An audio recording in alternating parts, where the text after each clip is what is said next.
Hello દોસ્તો, તમે dream eleven નું નામ તો સાંભળ્યું જ હશે.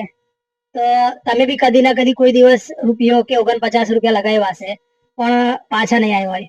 પણ આજે આપણે એવા શખ્સ ની વાત કરીશું કે જે 1 રૂપિયો લગાવીને 1 કરોડ નહીં, 2 કરોડ નહીં, પૂરા 3 કરોડ રૂપિયા જીતા છે. તો આવો થોડીક એમની સાથે વાત કરીએ. તો 3 કરોડ જીતવા બદલ તમને કોંગ્રેચ્યુલેશન. Thank you sir.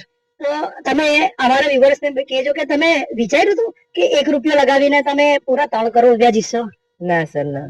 તો આ તમારે ડ્રીમ ઇલેવન પર ટીમ બનાવવાનું તમને આઈડિયા ક્યાંથી આવ્યો? આ તો દોસ્તારે એપ આપી હતી ડ્રીમ 11 ની, તો 1 રૂપિયા થી સ્ટાર્ટ કરવાનું હતું, તો અમે સ્ટાર્ટ કર્યું હતું. તો 3 કરોડ જીતા છો તો તમારા ફેમિલીમાં, કુટુંબની અંદર કેવો ખુશીનો માહોલ છે? બહુ ખુશીનો માહોલ છે, બહુ મોજનો માહોલ છે. તો વિવર્સ જોયું, આપણા જંબુસર તાલુકાના એક એવો ચહેરો કે તમે તો વિચાર્યું બી નહીં હોય કે આપણે આટલી મોટી રકમ અચીવ કરી શકીએ છીએ. તો આપણા જંબુસરનું એક ગૌરવ એવું બની ગયું છે કે જે 3 કરોડ રૂપિયા જીતા છે. તો આ તમે 3 કરોડ રૂપિયા જીતા છે, બરાબર, તો એ તમને ડ્રીમ ઇલેવન વાળા તમને ચેકથી આપે છે કે પછી તમને ત્યાં બોલાવીને કોઈ ચેકબેક આપે છે? કે જે રોહિત શર્માની સ્ટાર્ટિંગમાં પ્રાઇસ પોલમાં હતું કે 3 કરોડ અને રોહિત શર્માની કાર, તો જ્યાં રોહિત શર્માની કાર લેવા માટે બોલાવે, તમને 3 કરોડ માટે કઈ રીતના બોલાવેલા?